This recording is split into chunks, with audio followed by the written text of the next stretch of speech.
Ibenta mo. Ibenta mo. Ibenta mo akin na. Gano'n yung ibenta? Dahil sa pangyayari ng breakup ni Ana at Ibo, sinayang ni Bob ng kanyang buhay. Pati ang kanyang visa sa trabaho ay kanyang pinabayaan.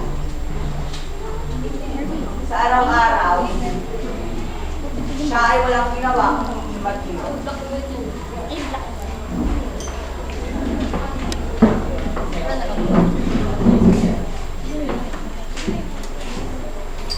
Sa mga sumunod pang araw, hindi nawala si May sa kanyang buhay. Hindi nawala ang suporta ni May sa kanya. Hanggang sa huling araw at mga sumunod pang araw, patuloy ang pag-iinom at pagsira ni Bob sa kanyang cellphone.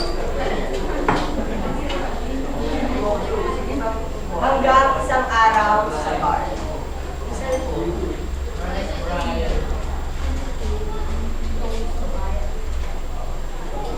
Ay, dahil kong participation. Music director.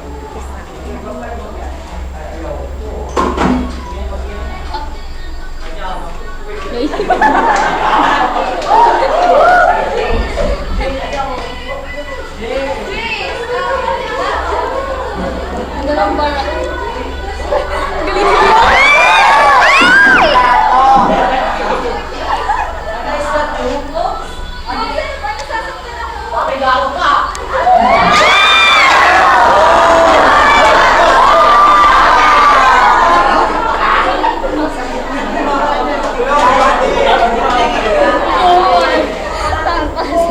Walang ano signal.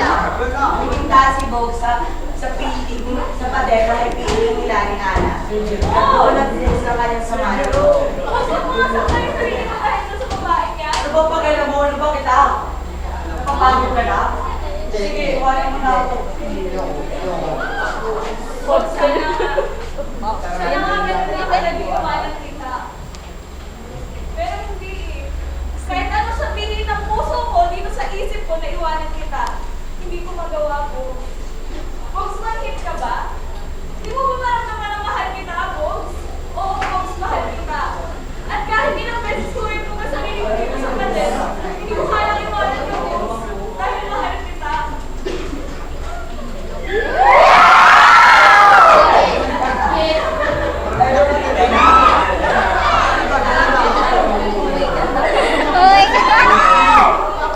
Oh my God! Kanina ka pa dun eh. Oh,